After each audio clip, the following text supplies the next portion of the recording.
இன்றைக்கி நம்ம என்ன பண்ண போகிறோம்னா வீட்டில் இருக்க பொருள்களை வச்சு ஃப்ரைட் ரைஸ் பண்ண போகிறோம். நம்மள்ட்ட வீட்டில் என்னென்ன பொருள் இருக்குது அப்படின்னா கேரட், அப்புறம் பீன்ஸ், அப்புறம் மிளகாய், அப்புறம் வெள்ளைப்பூடு. இதை மட்டும் வச்சு எப்படி ஃப்ரைட் ரைஸ் பண்ண போகிறது நான் உங்களுக்கு இப்போ சொல்லித்தர போகிறேன். வெங்காயம் போட மாட்டீங்களா? வெங்காயமாக போட முடியாது. சரி, ஃபஸ்ட்டு எல்லாத்தையும் கழுவி எடுத்துக்கணும். ஓகே, பாருங்கள். ஃபஸ்ட்டு எல்லாத்தையும் தண்ணிக்குள்ளே போட்டு நல்லா கழுவி எடுத்துக்கணும். எடுத்துக்கிட்டு எப்பயுமே கேரட்டில் முன்னாடியும் பின்னாடியும் கட் பண்ணிடணும்.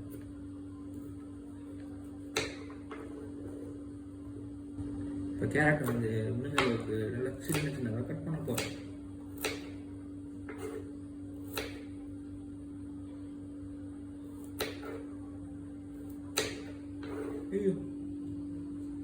பண்ணுறதுக்கு எவ்வளோ நேரம் ஆயிடுச்சு. அது ஏன் அப்படின்னா நான் இப்போ தான் வந்து பிகினராக இருக்கிறப்பே நான் யூடியூப்பை பார்த்துட்டு தான் உங்களுக்கு சொல்லித்தரேன். அதனால் வந்து அப்படி தான் இருக்கும்.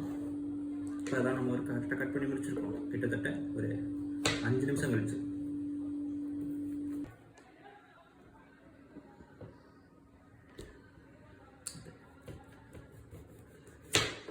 இப்படி கேரட்டை கட் பண்ணுறப்ப நம்மளுக்கு கொஞ்சம் டெம்ட் ஆகும். அப்போ லைட்டாக அப்படி கட் பண்ணி பார்ப்போம்.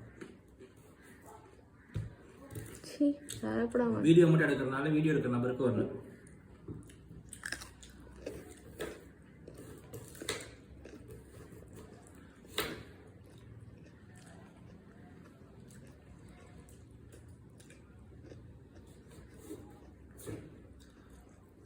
முடிஞ்ச அளவுக்கு கேரட்டை வந்து சின்ன சின்னதாக கட் பண்ண ட்ரை பண்ணணும்.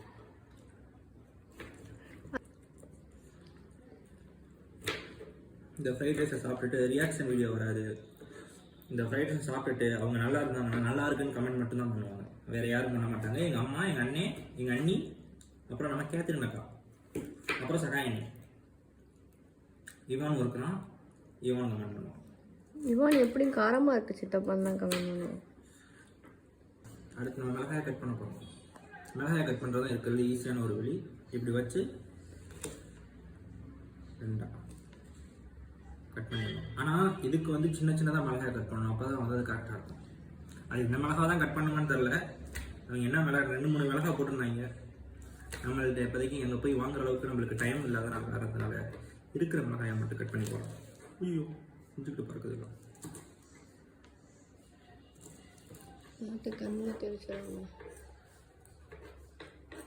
டிஃபால்ட்டாக வந்து மிளகா வந்து எனக்கு கண்ணில் தெரிக்காது. ஏன்னா நான் வந்து ஸ்பெக்ஸ் போட்டு தான் வேலை செய்வேன், இல்லைன்னா கூலர்ஸ் போட்டு வேலை செய்வேன்.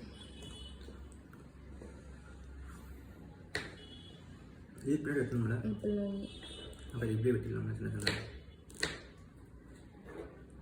ஓகே, இதை இப்படி வெட்டியிருந்தாலும் பீன்ஸை வெட்டுற மாதிரி வெட்டியிருந்தாலும் நல்லா தான் இருக்குங்கள. நம்ம தான் அவசரப்பட்டு நேற்று வச்ச குழம்புக்கு வெட்டுற மாதிரி வெட்டிட்டேன். நேற்று என்ன குழம்பு வச்சிங்க? நேற்று ஒரு தக்காளி குழம்பு, அருமையான தக்காளி குழம்பு வச்சுருந்தேன். இவானே 4 தடவை வாங்கி சாப்பிட்டானா பார்த்துக்கோங்க. அடுத்து வந்து நம்ம பீன்ஸ் வெட்ட போகிறோம். பீன்ஸை வெட்டுறதும் ஒரு ஈஸியான முறை. ஒரு 2-3 பீன்ஸை ஒன்றா எடுத்துக்கலாம். ஃபஸ்ட்டு வந்துட்டு இதெல்லாம் ஒன்றா சேர்த்து வச்சு இந்த நுனியை மட்டும் கரெக்டாக வெட்டிடணும். ஓகே, அதுக்கு வர வச்சிடலாம். இப்போ எங்கள் நுனிகளை வந்து நம்ம வெட்டி வச்சிடணும் பீன்ஸில். அப்புறம் இப்படி 3 பீன்ஸை ஒன்றா வச்சுக்கிட்டு ஈக்குவலான சைஸில் முடிஞ்ச அளவுக்கு சின்னதாக வெட்டணும்.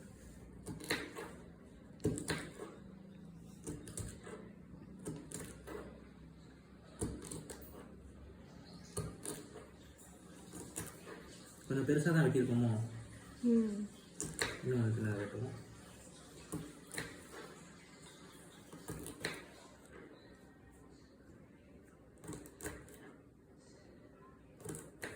ஓகே, இந்த பீன்ஸில் வெட்டி முடிச்சுட்டு நான் அடுத்த எனக்கு வரேன். இருக்குயா? ஓகே, இப்போ நம்ம முடிஞ்ச அளவுக்கு பீன்ஸை வந்து வெட்டிட்டோம். அது சின்னதாக வந்திருக்கா இல்லையான்றது தெரியாது. இப்போ அடுத்து நம்ம வெள்ளைப்பூட போட போகிறோம். ஓகே, வெள்ளைப்பூட போட்டுட்டு அடுத்து நான் கிச்சன் உள்ளே பார்க்குறேன், கேஸ் ஸ்டவ் மேலே. இப்போ வெள்ளைப்பூட எப்படி வெட்டணும்னு நான் விடுக்கிறேன் உங்களுக்கு. இப்படி வெள்ளைப்பூட வந்து இப்படி படுக்க வசமாக இப்படி வச்சுக்கிட்டு இப்படி தானே கேத்து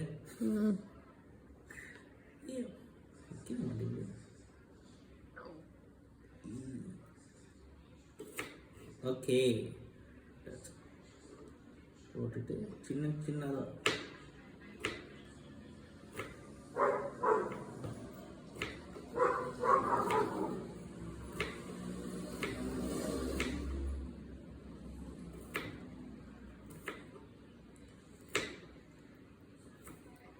இன்னும் வந்துட்டு காய்கறியே இல்லாமல் எப்படி வந்து ஃப்ரைட் ரைஸ் செய்கிறது அப்படின்னு உங்களுக்கு தெரியணும்னு நீங்கள் நினச்சிங்கன்னா கமெண்ட் பாக்ஸில் சொல்லுங்கள். அது எப்படின்னு அடுத்து வந்து வீடியோ போடுறேன் உங்களுக்கு. பற்ற வைக்கலாமா? இதான் நம்மளுக்கான சட்டியை வச்சுக்கலாம். இப்போ லோ ஃப்ளேமில் வச்சுக்கோம். இப்படி நம்மளுக்கு ஒரு கரண்டி தேவைப்படுது. இப்போ இதுதான் நம்ம சமையல் கரண்டி. இப்போ ஃபஸ்ட்டு வந்து எண்ணெயை ஊற்றணும்.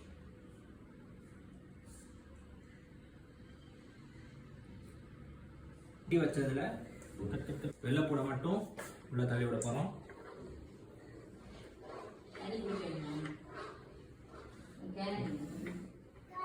ஒரு பீன்ஸ் எடுத்து வெள்ளைப்பூடை மட்டும் தள்ளி விட்டோம். ஓகே, இப்போ நம்ம வந்து மிளகாயை எடுத்து உள்ள போட்டுருக்கோம். அதனால் மிளகாய் வந்து வெடிக்குது. அடுத்து கொஞ்ச நேரத்தில் கேரட்டையும் பீன்ஸையும் போடுறோம். இப்போ அடுத்து வந்து நல்லா வதங்கிருச்சு. இப்போ அடுத்து நம்ம வந்து கேரட்டையும் பீன்ஸையும் போடுறோம்.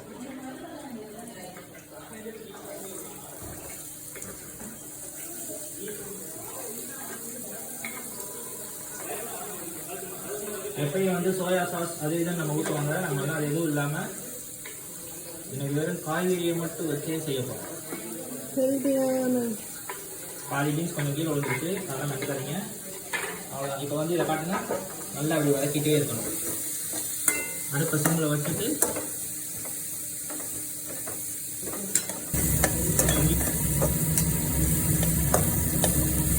கரண்டி சோறு போட போகிறோம். போதும், பார்த்துட்டு போட்டுக்கோ. போதும்.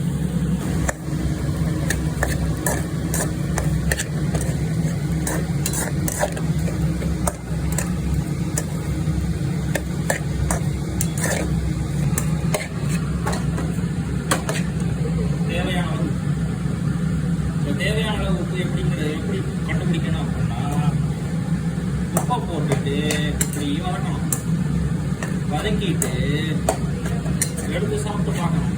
ஓகேனா ஓகே, இல்லைன்னா கொஞ்சம் உப்பு எடுத்து போட்டுக்கணும். நம்ம பாஸ்மதி ரைஸ் போடாமல் இந்த ரைஸ் போட்டோம்னா இல்லை, இதில் போட்டு வதக்க முடியாது. ஒரு ஸ்பூன் பெப்பர்.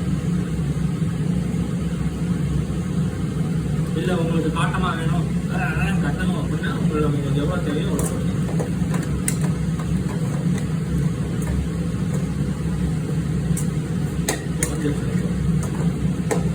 நம்ம பாஸ்மதி ரைஸில் பண்ணாமல் வீட்டில் இருக்க வடித்த தோத்தில் பண்ணனால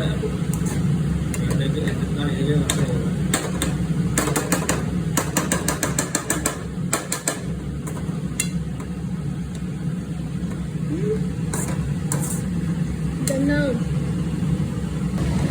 இது உங்களுக்கு கேமராவில் பார்க்க சேமியா மாதிரி இருக்கும். இந்த ஆக்சுவலாக சோறு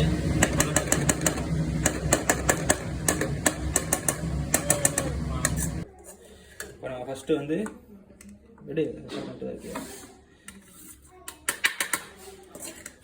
ட்ரையல் பீஸ் போதும். நம்ம சொல்லுமா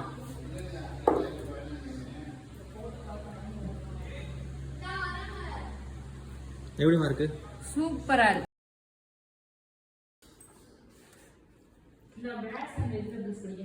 வா, நாங்கள் பண்ணிங்க டெஸ்ட் பண்ணி சொல்லுங்கப்பா.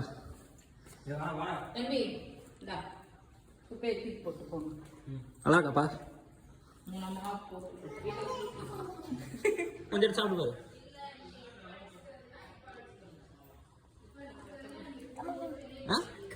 நல்லா இருக்கா?